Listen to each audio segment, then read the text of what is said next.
Okay, well, thank you all for taking the time this afternoon.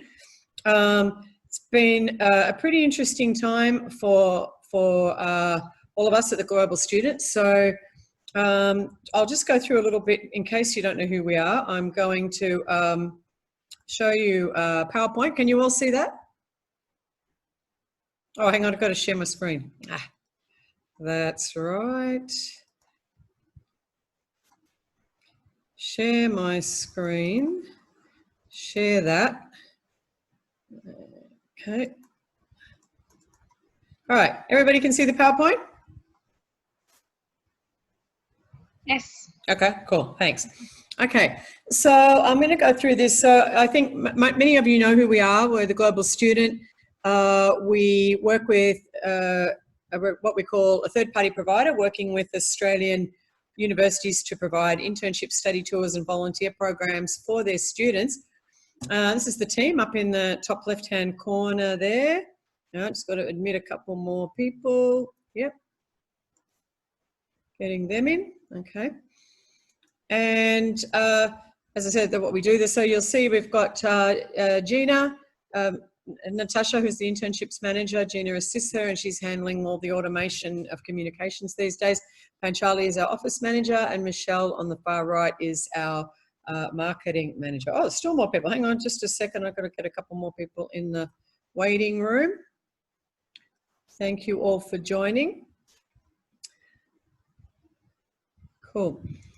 And normally I start these presentations with why students are coming to Malaysia, but of course they can't at the moment. So when this all happened a few months for us, all our programs for this year were just halted. So as you can imagine, that's, you know, it's a pretty difficult thing for a company that relies upon students to travel into the country to be part of the program.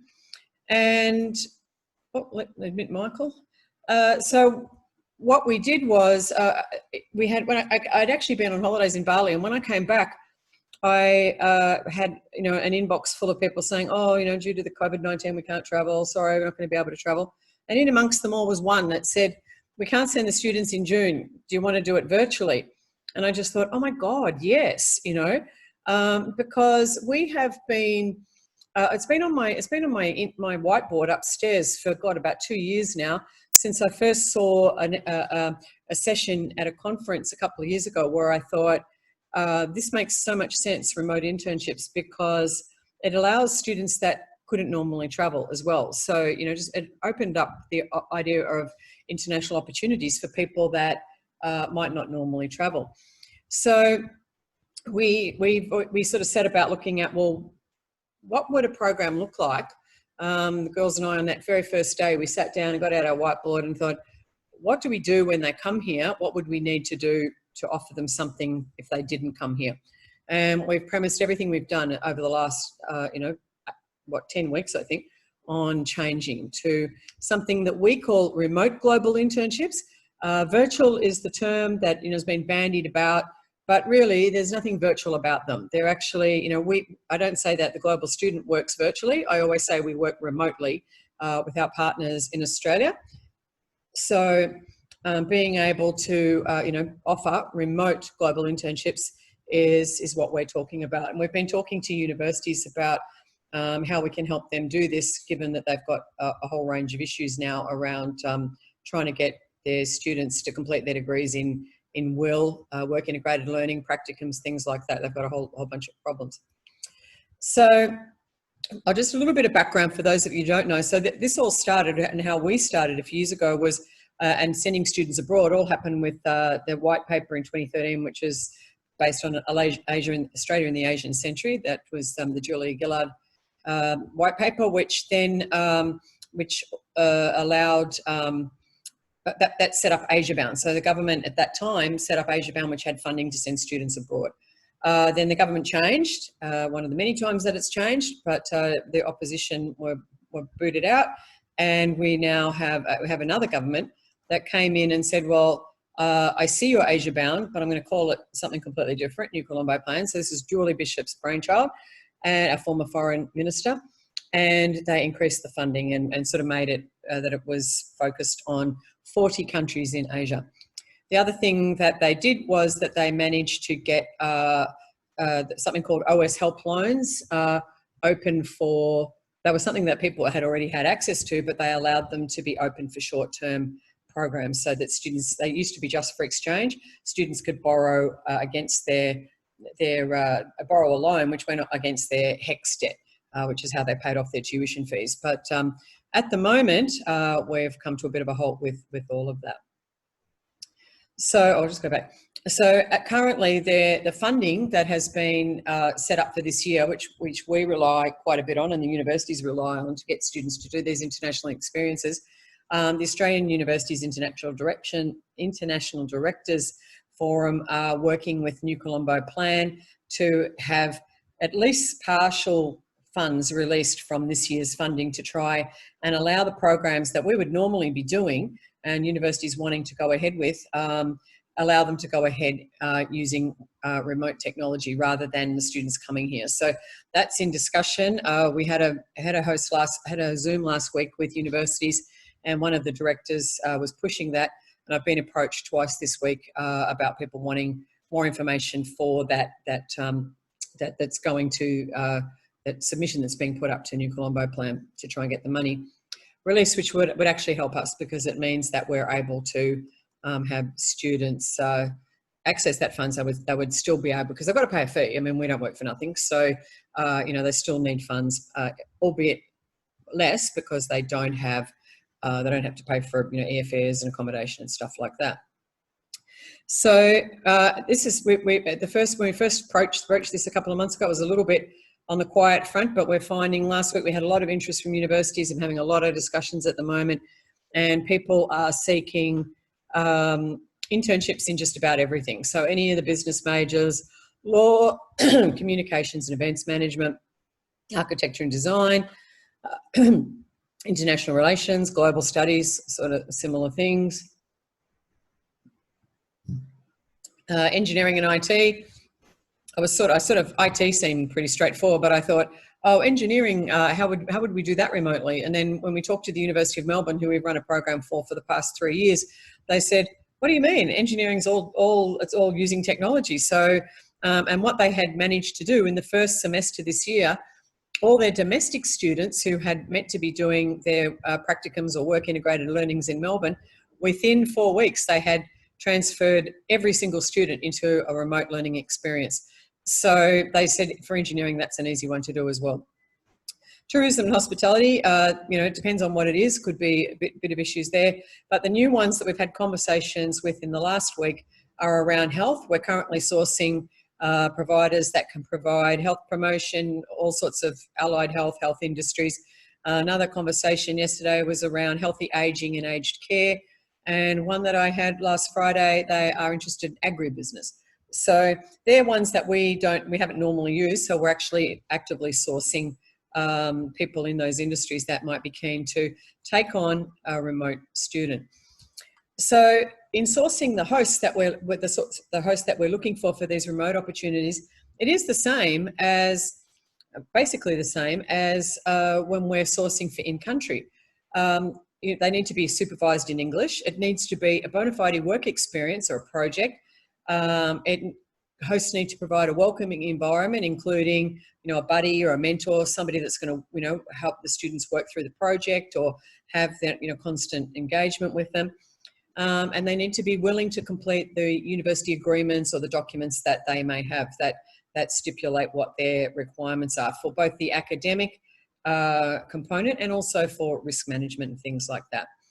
And the same as in the in-country programs, there is no cost to hosts other than the time and the resources that you provide to enable the work experience. So the students will still be paying a fee, but the hosts still don't pay anything. So the process again is really similar. We now have a fully automated system which you're going to take advantage of actually after this, the girls have been working on. But the interns are matched by the global student. They have a Skype interview or a Zoom interview, it will be now, with Natasha, and we work out exactly sort of what their interests might be.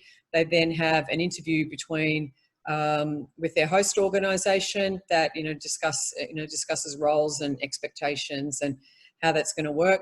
For the remote programs, there'll be a bit more of an emphasis on technology. What hosts might expect, what platforms they might want to communicate with them, whether it's Skype or Zoom or whatever, so that we can make sure that students have the correct technology. And then the host might confirm the student. The host might say no, that I don't want that student, it's not a good fit. And a student might also say, I'm not sure this is what I want to do. So there's no obligation here. We can try again. If it's not a good fit for you, you don't have to say, you don't have to take them. You can say, oh, actually, that's not really what I want. I want someone that's doing a bit more, or has a bit more experience in this area. Fine, that's okay. Nobody's offended. We do the same with the students. We say, I think the host doesn't think that's a good fit, so we will look for something else for you. We've just completed our website changes and have updated all the current hosts that we have on there. And you'll see that it has a little piece about each host that is about the experience that the student will have. There is a link to the host company, so they can go and find out about the host company themselves. But what we try and emphasize is the experience that the students will have. We don't really want to know whether you're, the top 5 law firms in Kuala Lumpur. That's on your website. They can find that out themselves. What we're trying to find out is what kind of law they might be practicing, what kind of opportunities they might have. Might they be working with a partner, and those sorts of things. So that's the information that we want to be able to have students interested. The more interesting you can make it when you register, the better, because then that helps students think, oh, that's exciting. Because the biggest problem we have is that students often go after brands. So when we used to have the ANZ Bank on our website a few years ago, when they used to take hosts, every second student wanted ANZ Bank. But of course, it was because it was a brand that they knew. Students often, want accounting and finance in the big 4. So they go, oh, PwC, KPMG, yeah, I wouldn't mind that. But then they find out that they're, worked 12 hours a day, and the only person that they see is somebody that is their senior. They don't see the decision makers in the company. They get to meet very few senior people. Whereas a student doing accounting might be in a local accounting firm, a family accounting firm, something a bit smaller, where they get to meet the decision makers. They're part of that smaller firm's culture and environment. So we would expect that the same thing would happen with a remote internship as well. And the last thing is that there is often paperwork. So the universities often have, forms that they might want completed to assure them that the students are going to have a proper experience. And companies also might have their own paperwork that might have indemnity forms, non-disclosure, things like that. Some people have like an intern contract that they might want students to, to use, and that's all fine. Whatever you need, that's what Natasha works through with the coast to make sure that everybody's getting themselves covered with what they want. So this just shows you a little bit about how the program works. So what we have done is that we have looked at every aspect of the in-country experience and worked out how to offer that experience remotely. So there is still an in-country program. When they come in country, there is a program fee, which includes the work that we do, but also accommodation and some direct costs involving, welcome and farewell dinners and things like that. There is still a remote program fee. So they're still paying us for our work, but of course it's much lesser because they don't have to pay for accommodation and travel. The processes are the same: administration, host matching.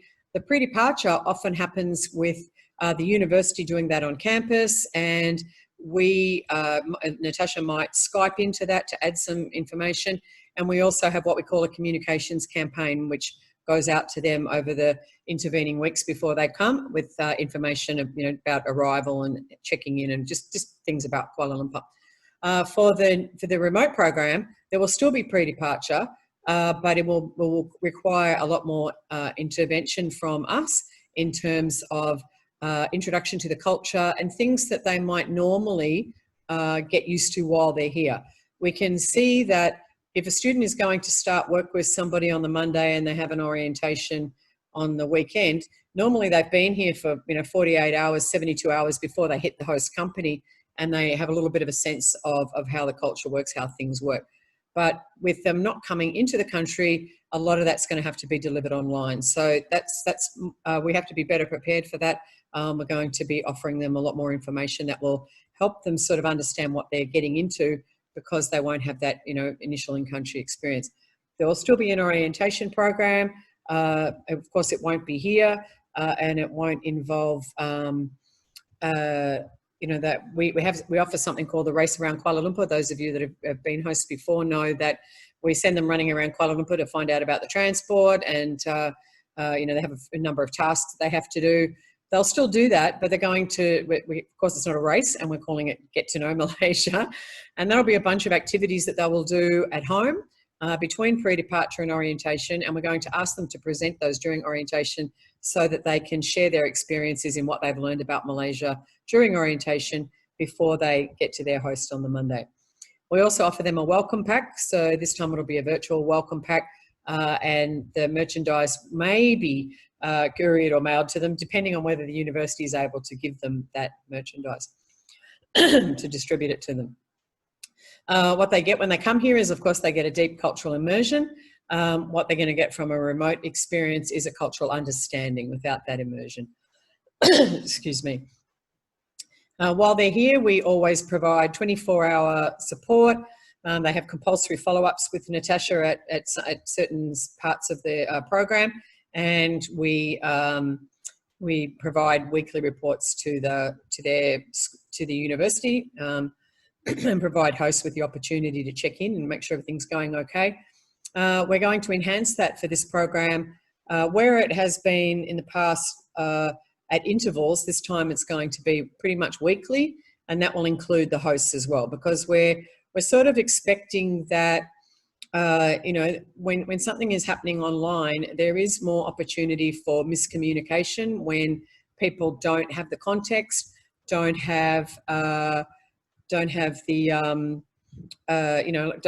see the body language, perhaps, things like that. So we're going to have more opportunity for people to say, this happened today and I'm not really sure what happened. You know what I mean? Just to sort of check in and make sure things are working. We figure that we'll have time to do that because they won't be here in apartments. We won't be worrying about whether they've got hot water and whether they've got cockroaches or all those things that they sometimes bother us with when they're in their accommodation. So we figured we'll have more time to follow up on the actual internship and how that's going to work for both parties.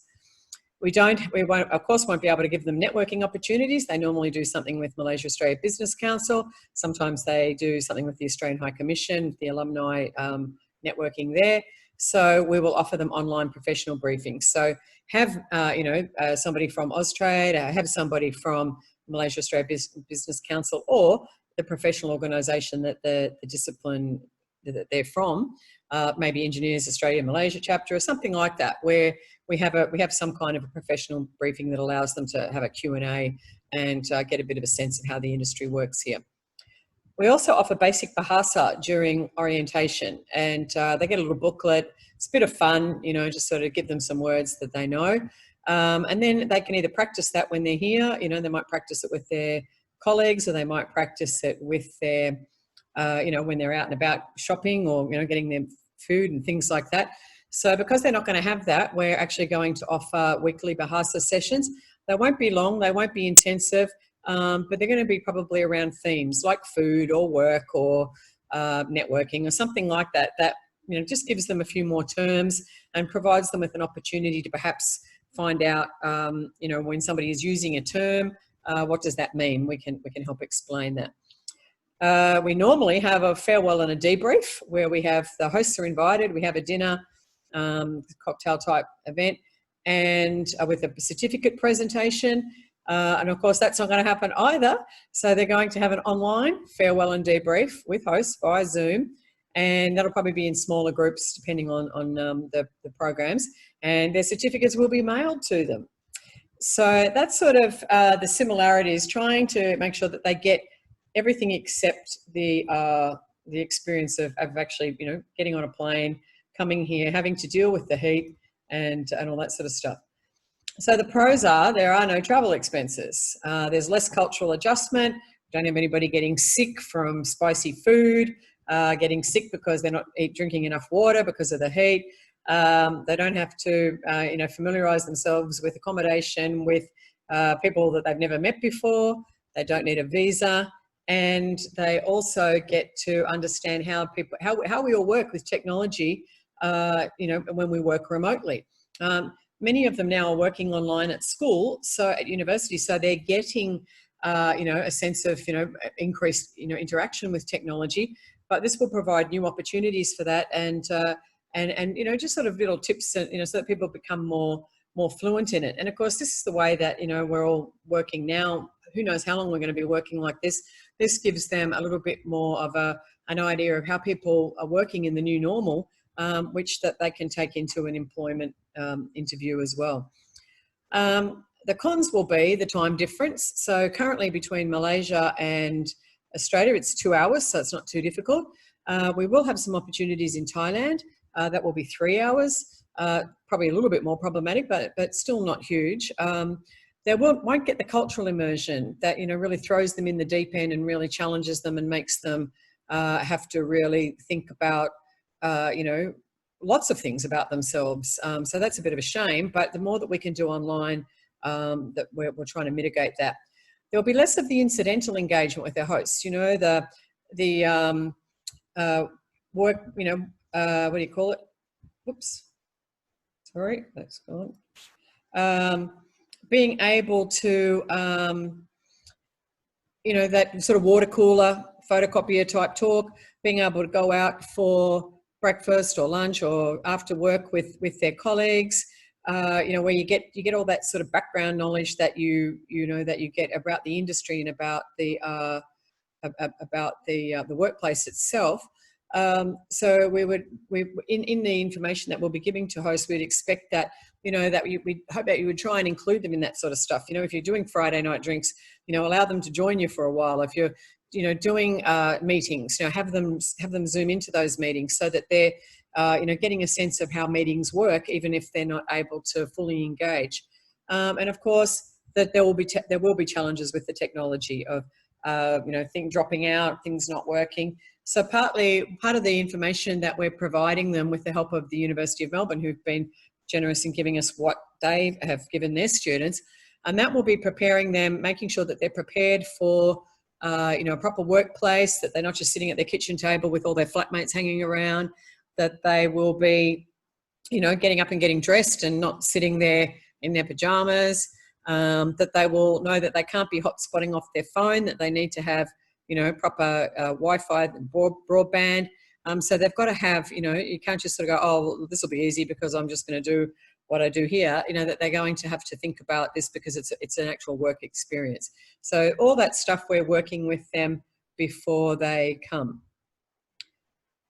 Okay, so I'm going to open up to questions in a minute, but I will just preempt the ones that I always get asked. What is the duration? The duration is negotiable. So we have some universities that are saying they will stick to the same, if they've already got funding for an 8-week program, then they're going to keep it as an 8-week program. One university has a 10-week program and they have said, can we do 20 weeks part-time? And I said, well, we could see if we can find hosts that would do that. Some hosts might prefer the option of having a part-time intern that might allow them to, not only have to focus on them, 2.5 days a week. It will depend a little bit between what the university wants and what the host can accommodate. We don't normally do, in-country, we don't normally do 4-week internships. We start at 6 because we figure there's usually a week or two trying to get them settled. But in this time, I've got a few that want to try a 4-week one that is project-based. So we're thinking if you've got projects where you could have 1 or 2 students working on something for 4 weeks, that might suit you as well, just to get a chunk of work out of the way that you can then go on with. So that might suit companies as well. Dates, again, are flexible. We have a short program starting at the end of June that is at the program that we run 2 or 3 times a year, which some of you will be familiar with, and that's the Malaysian Team internship, where students come. We have 5 groups of 4 students working on 5 projects as like a small consulting team. So they're going to be doing that remotely, which is fantastic. They'll be the first cab off the rank. And we have another one that we spoke to this week that would be very, very keen to run a 4-week program at the end of June, project-based, with 2 or 3 students in a group working on something for hosts, that they could get something done over that mid-year break. So if that's of interest to you, let us know. Others we're talking to now are planning towards the end of the year. So we have a mixture. We have some people that are saying, hopefully we'll be able to travel in December or January. So we're planning on that. And then if they can't travel, then we will make them remote. Other people are saying, nobody is traveling from this university until there is a vaccine. So until then, everything is remote. So we can see what we're dealing with. We have a range of partners and institutes that have got a whole different way of working. So we're prepared to be flexible with them, and we'll work around that with hosts. The cost, there is a cost to the students, of course, as there always is, but there is no cost to the hosts. So you guys don't pay anything for hosting them, and there is no obligation. So if you register with us, get yourself up on the website, and we come to you in a couple of months and say, we've got this program happening in December, and we've got a couple of students that are interested in you, and you say, actually, I've changed my mind. We've got no work at that time, or whatever it might be, then that's fine. Okay, don't be embarrassed to say, actually, it's not a good time. You don't, just because you register doesn't mean that we're going to say, but you registered. What we're saying is your registration is an expression of interest, providing that the time is suitable for you, that you've got work that they can be doing, and all that sort of stuff. Okay, so before I open to questions, I'll just say, so what's next? We will send you a follow-up email that will provide you with a link to register for the remote internships. So some of you are already registered, but we'd like you to register again as remote, because we need to get you into the system as a remote host. That will be, if you can provide a position description, a project idea, or a job scope, that would be fantastic. And it can be just, a draft. It can just be, I think this is what they're going to be doing. Look, we've got plenty of work. We'd be interested in working with our partners. I've got this project that's going to run around this time. Happy to have somebody help us with that. And the more interesting you can make it, of course, students will put their hand up. And then once we have a program or students interested, so we've got 2 ways of working. We have individual students, but we also work with universities that say, here's my 10 students in this particular discipline. And so we have different ways of working. Once we have somebody that's notified Natasha that she's had the Skype, and they've gone, actually, I really like, Swaram is my favorite, and I think I'd really like to work with Swaram, then, Natasha will be in touch and say, here we go. Can you, how about it, Dobby, are you able to take a student from this time? And then that just starts the process. But if at any time during the process you want to opt out, that is also fine. Okay, so it's not like you're locked in forever. As I said, it's actually an expression of interest. Okay, so I'm going to get rid of this. I think stop sharing. Stop viewer screen sharing. Oh no, what do we want to do? I want to stop sharing. Okay, and it comes back to me. And I can see that I've already got a couple of questions here. So let me take those first. Once I've done these, if you want to speak, even though I've muted you, you just press the space bar and it will let you speak.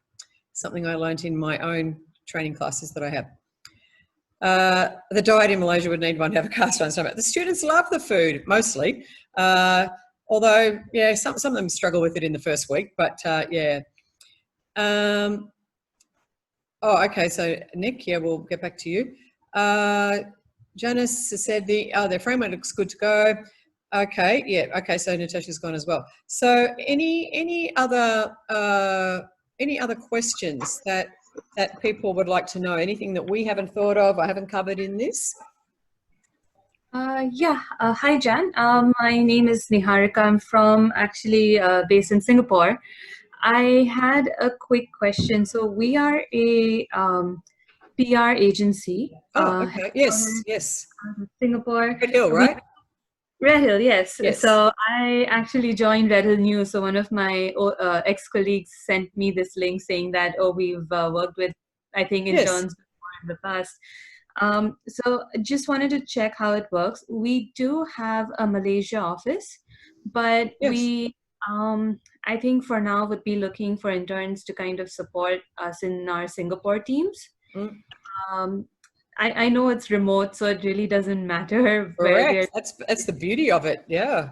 But just wondering that, students who would sign up for the program, would that, make a difference to them as to who they're working with, or No, if we've got you registered and they think that they would, they're looking for, because we get a lot of communication students, and really communication should be pretty easy. And I think with Singapore it won't be a problem because it's we can support them still from here. Like for instance, in Thailand, we have Pong is in our chat here somewhere. She will be helping support them in Thailand because it's a slightly different culture. So Singapore is very similar to Malaysia, even though yes, they're different cultures as well. There are differences, but I've worked long enough in Singapore when I worked for the University of Melbourne, so that I'm pretty right that we'll be able to support a student working in Singapore. But we also, and because of because it's remote, there's no reason why that between us all we wouldn't keep them going. You know what I mean? Yeah. Fair enough. Sounds good. Cool. That'd be great. So Seong Chu has asked, I'm just wondering if Engineers Australia allows for remote virtual internships. It's not up to Engineers Australia. It's actually up to the university. So the university, so we work with the University of Melbourne for engineering. We also work with a couple of others, but we've spoken with the University of Melbourne.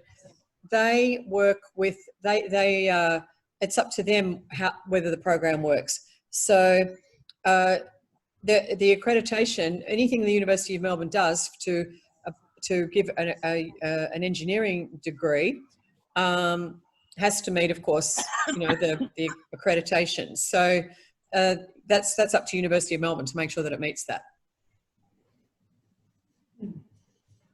Okay, does that answer your question, Seung Chu? Yeah, perhaps I should add on. Yeah, hi, it's me. Hi. Hi. Yeah, so I've got a dual role. I'm a director for a specialist geotechnical consultancy, but I've also got a faculty position as a senior lecturer in Swinburne, Sarawak. So with the reason I raised this matter of accreditation is because because of COVID-19, I'm not exactly sure whether Engineers Australia has made certain allowances or not. I think the only stipulation was the duration of the internship, which is correct. 8 or 12 weeks. I cannot recall offhand right now. So in Malaysia, I think EAC might not. I'm not sure. I'm not going to speak for them, but I think that they might. They may not straight away agree with a virtual internship, but I think Engineers Australia might be a bit more flexible. So I'm just wondering. Well, the University of Melbourne, one of the probably arguably the top university. Yep. They're all systems go. So I was surprised, but they contacted us and said we want to do this. So they have a lot of ICT, of course, as well. And of course, it's the ones like, another university, who were we dealing with the other day? CQU, I think, which was mainly mechatronics and electronics and things like that. But yeah, we were quite surprised. So as long as they meet the hours, that seems to be the issue. And that was why it was University of Melbourne that asked about the part-time, because international students can't work a full-time. So they've actually asked, could we do part-time and extend the program to 20 weeks and have a student working along the semester, And I said, well, that's okay with us if we can find hosts that are happy to do that, you know. So that's just another option. As I said, there might be some hosts that think, okay, you know, having to only deal with them, you know, a part-time might be easier than having to deal with them every day. You know what I mean? So, yeah. But yeah, that's the accreditation. The universities have to make sure that they meet the accreditation. So that's up to them. We're just facilitating the experience. Yeah. All right. Thanks. Thanks for that, Jan. Anybody else? Yeah, Pong. I will. You will get the registration link, Pong, because you have registered. So you can. I'll talk to you later about how that will work for us. And the video recording we will edit before we share it with you. Hi, Jen. Rogie, just wondering how do you conduct it? Rogie, we conduct the Bahasa session via Zoom as we do everything else. Ina, at the Good Shop, is there a minimum number of hours? It depends on the student. So it depends on the program. So some universities, like it's got to be, it goes by weeks. So normally they say if you don't have to actually monitor it, I guess, as long as you're expecting that they're going to be, you know, if you expect them to work 40 hours, if your workplace is 40 hours, you expect them to work 40 hours, you know, and you just, it's, I don't know how you monitor that, you know, I mean, it's not like you can get them to sign on and sign off, but you perhaps do what I do with my staff is that, you know, we check in every morning just to sort of make sure that they're not waiting for anything from me, and that I know that they're all up and out of bed, and you know they're that they're feeling good about themselves as well, and we keep ourselves on track, and we set goals, so we know what our goals are for the week, we know what our goals are for the day, and you know I don't know whether they're working, you know, 20 hours or 40 hours, but they've got work that needs to be done, so I just trust that they're going to be doing that. And that would be the same for you, I guess, is that you would be, if you've got expectations of how much they're working, but what you can do is that you could say, all right, we meet every morning at 9 o'clock and we meet every day at 5 just to say goodbye. I don't know.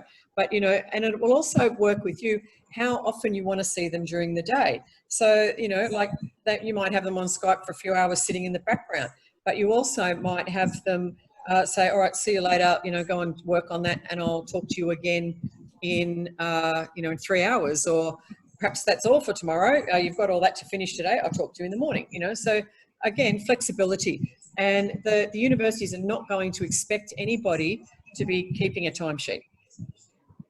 So so as long as they're fulfilling the tasks that they've been assigned. Correct. Yeah. You know. Yeah. So there won't be a, you know, a timesheet. Yeah, you won't have to be doing that. The university will be expecting that they're completing the work that you want them to do within the time that you want them to do, and see how that works. All right. Okay. Sounds good. Cool. Hi, Ryan, you wanted to say something, I think. Yeah. I'm actually doing already 2 virtual internships now, so I'm looking for someone with a better time difference compared to America and Europe. Yeah. I'm quite open to that. Thing. Yeah. So I'm quite open to that. Let me know. You know, I'm looking for one in social media management, and probably what do you call it? Yeah, social media management, website management. So when you get that registration form, be as specific as you like or as vague as you like, you know, so that we know exactly what you're looking for, so we can actually promote that and put it out there. Yeah, no problem. I'm used to booking with you, so that should be no issue. Yeah, exactly. You're very, very specific. Yeah. Yeah, that's cool. Can I say something? Yes, who's that? Natasha. For you guys who have very specific position description that you're looking for, it is good for you to highlight that. Then what we can do is in the section where we put up your company, we will have at the bottom not only that you provide remote internships, but you also are looking for a certain specific internship area, like a position area. So we'll put there, like if you needed a social media manager, we'll put it there as well, so that students can really see specifically what you require. Yeah, or if it's a project on a specific thing, we'd like to know that and put it there, because the more that we can give the students, the more it is interesting for them. Is there anyone from your group of students who are working in social work, disability? Yes. Thank you, Yes. Brian. Yes, we've got a program that wants to start in July, and they specifically want that. That's in health. Yeah. Yeah. So, Okay. did you I'm looking send Natasha? Would Brian have received that invite? Probably not, but I will send it to you as well. So, well, yeah, that's a new program that we're doing. So we're looking for that stuff. So fantastic, Brian. That would be we're looking at employability of disabled and of people living with rare disease. Exactly what they're looking for. That's great. Okay. That'd Very be cool. Beautiful. Okay. YMNG. I don't know who that is. Is there any specific condition from the company to fulfill the remote internship? So who are you? Who's that? Would you like to expand upon that a little bit? It's just got YMNG. Who's that? No? Still there? I'm not sure. There isn't anything specific from our side unless there is from the university. So occasionally the university has something that they say, you know, the company has to be able to provide this or do that, or it's got to meet this or it's got to meet that. We cover most things that that we think, like, you know, if people don't have an occupational health and safety policy, universities will quite often ask us, you know, what is the company's occupational health and safety policy? And we think, well, it's going to look nothing like yours. But what we do have is we have like a checklist that we would say, okay, well, if you don't have a policy, can you tell us, you know, what would you do if there was something around sexual harassment? What would you do in, you know, if the building had to be evacuated? It's those sorts of things, you know. But they're the only, they're the things that we want. We don't have, you know, there's nothing sort of too stringent that precludes people. Oh, Cynthia from Milestone, how are you going? Oh yeah, so yeah, you'll be wanting to do digital stuff as well. Are you there, Cynthia?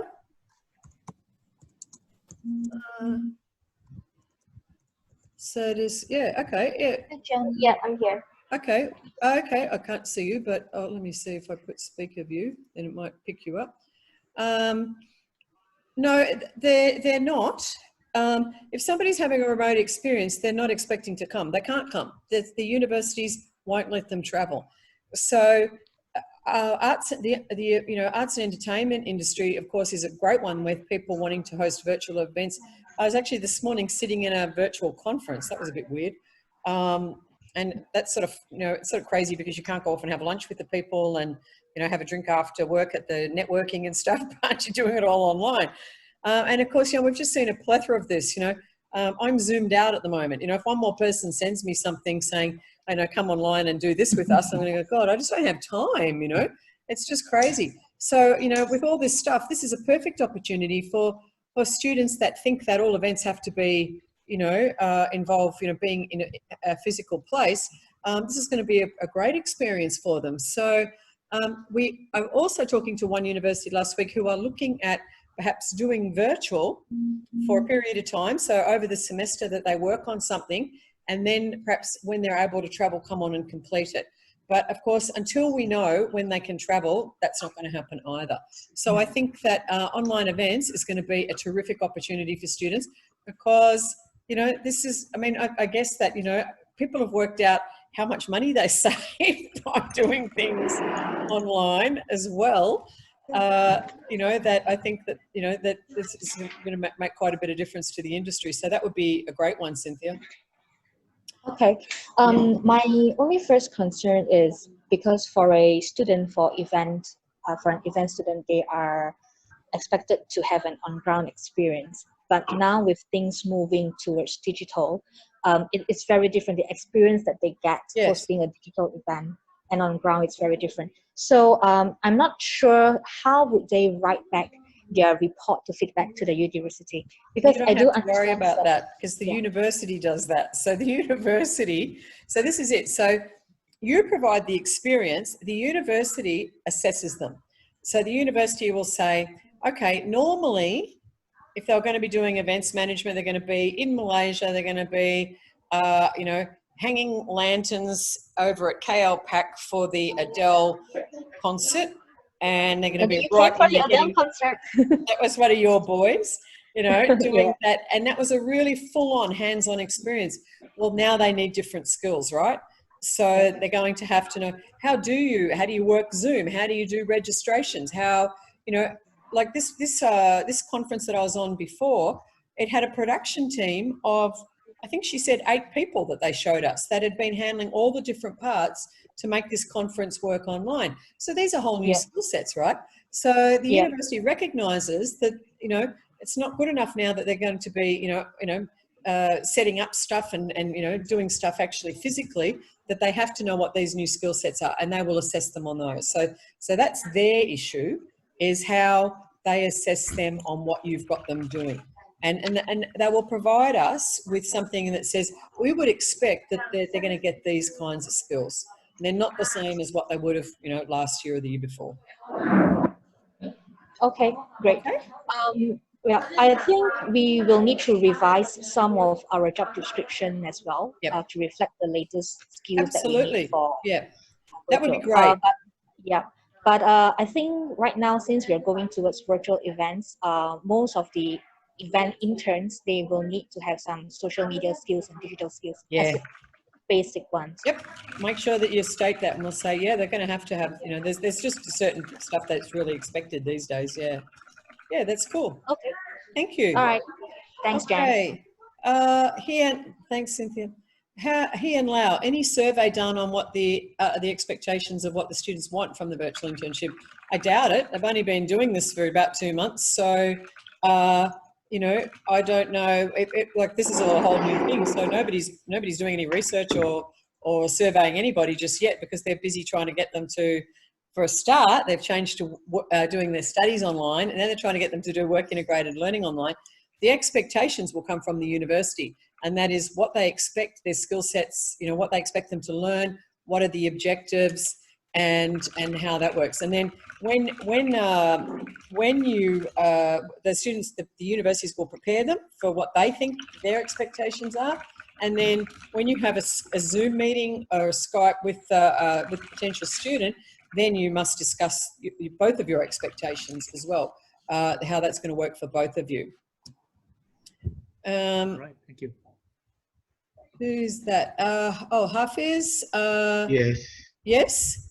Okay, so what do you, Hafiz, are you offering internships at UKM? We do for some students, and we actually we do have programs with some of the universities in Australia under NCP program, like Flinders, Western Sydney, RMIT, and all that. But they're always here for like 2 weeks program. That is not like this virtual kind of program. Yeah, that's a very short program. Yeah, a very short program. Yeah. Yes, because those are the programs that they want us to do for them, you know. Yeah. So we can look into if there's any interested universities or students who wants to pursue internship with University Kebangsaan in Malaysia. And just have a chat to Natasha. I think that would be useful, and see how we might be able to work together on that. Yes, because we have quite a number of programs that probably the students will be interested in, especially like environment, health sciences. That should be the one that most of the universities in Australia, the students love to participate in. Yes, absolutely. Yeah. Okay, cool. Okay. I think take that conversation to Natasha and have a chat about how that might work. Okay. Yeah. All right. Thank you. Thank you, Hafiz. Oh, Ravi. So Ravi's brought up something we have discussed. I'm not sure if the intern's computer can download some of our software. Example, we use STEM. I'm not sure what that is. Not sure if this can be downloaded to the intern PC. They also have daily to update the record in a common SharePoint. I'm not sure if this can be done with the intern PC. What you need to do, Ravi, is tell us what are your requirements, and we will discuss that with the university. So that was the thing with the University of Melbourne. We said, what about in engineering? What about the different technology? And they said, no, the university's got a lot of the technology that students might need to use. So they weren't terribly concerned. So that will depend on the industry, I guess. So Ravi, if you're able to tell us exactly what it is that you're looking for, what your requirements are, then we can try and match that. We understand that could be that's going to be a bit different for the more technical industries.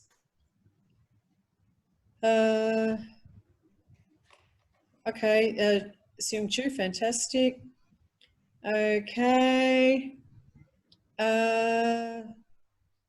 Okay, all right. So, all right, anything else? I think that's all the comments. Anybody got anything else they would like to discuss before we finish up? No, I think it's very clear. Thank you. Fantastic. Well, if that's the case, then I say thank you very much, everybody, for joining. And you will receive an email that's going to take the next step of the process. But if you have any issues, you can contact me, Natasha, and we can follow up. We've got a bunch of information that already exists, and we've got the stuff that.